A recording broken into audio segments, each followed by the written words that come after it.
L'histoire d'aujourd'hui est celle d'Adrien. Elle se déroule juste hier, après la finale de Ligue des Champions entre Manchester City et Inter. Adrien et ses potes sont des passionnés de football et ils ont décidé de regarder la finale de Ligue des Champions ensemble.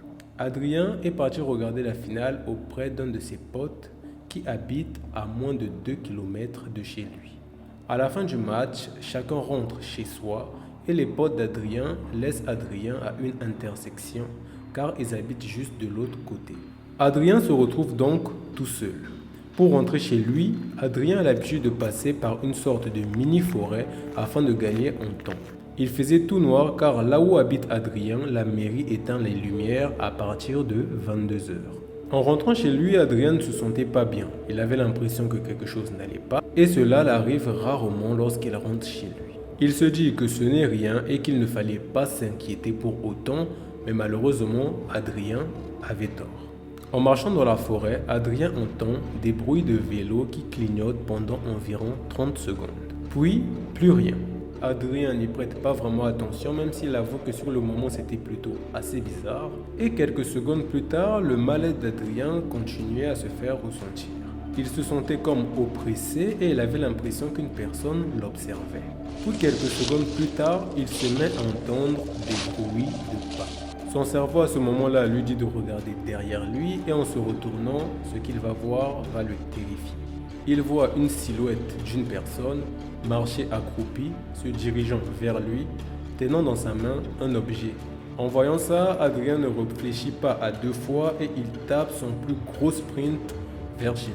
Pendant qu'Adrien accélère, il entend aussi les bruits de pas accélérés pendant environ une dizaine de secondes derrière lui.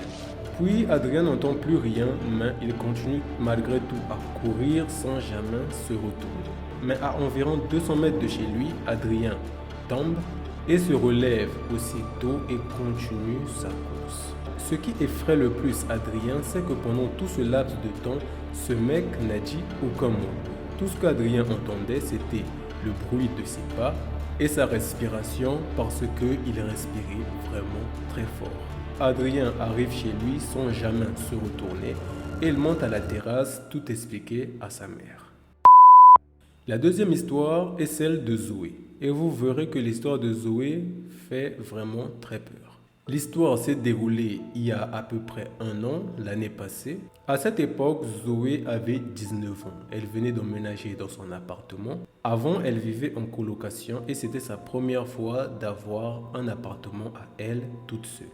Zoé habite dans un quartier qui est réputé pour ses trafics de substances illicites et pas mal d'autres activités similaires. Seulement, l'immeuble de Zoé donne vraiment littéralement sur un arrêt de tram. Du coup, Zoé se sentait plutôt en sécurité. La ville de Zoé est une ville particulièrement sujette à la canicule. Il fait vite très chaud et notre très chère amie Zoé supporte très mal la chaleur. Donc, à cette période de l'année, Zoé dort les fenêtres ouvertes. En gros, dans l'appart de Zoé, il y a 2 pièces, un salon et une chambre. Son appart est traversant, elle a une fenêtre au nord et une autre au sud. Celle du nord donne sur l'arrêt de tram et celle du sud donne vers une cour intérieure. Zoé habite au premier étage. Faut savoir aussi que la cour a une porte qui à l'époque était cassée, donc ne fermait pas. Et que la porte donnait sur un couloir qui donnait vers la porte d'entrée de l'immeuble qui ne fermait pas non plus. Donc n'importe qui pouvait entrer vraiment très facilement dans l'immeuble de Zoé.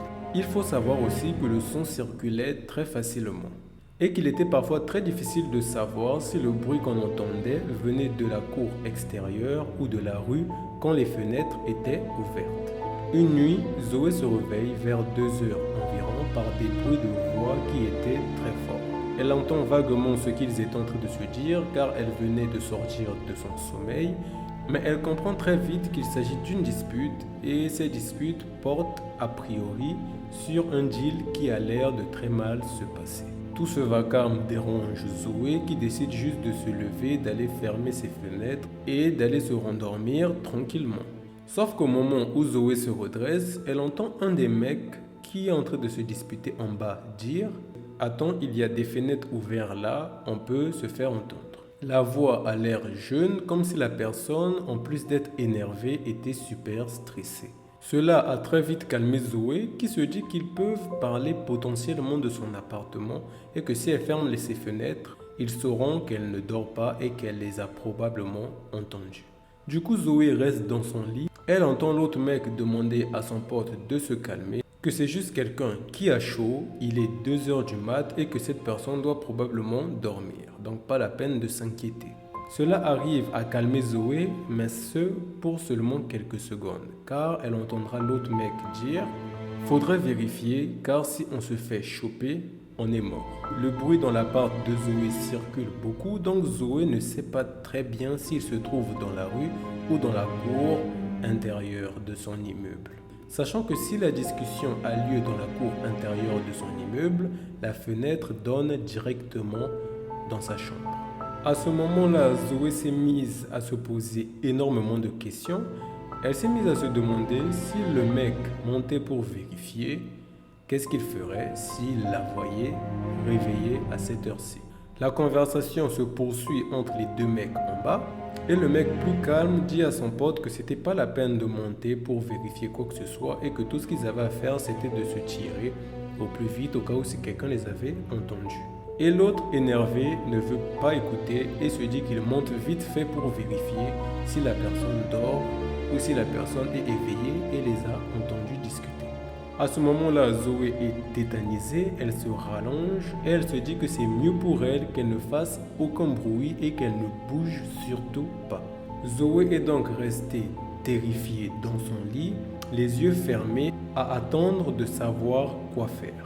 Et malheureusement pour Zoé, il entend le mec d'en bas demander à son pote d'arrêter d'escalader le balcon.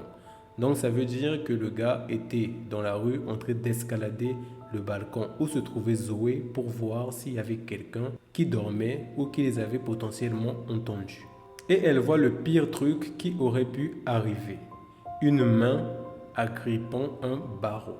Sauf que, heureusement pour Zoé, la main lâche tout de suite le barreau.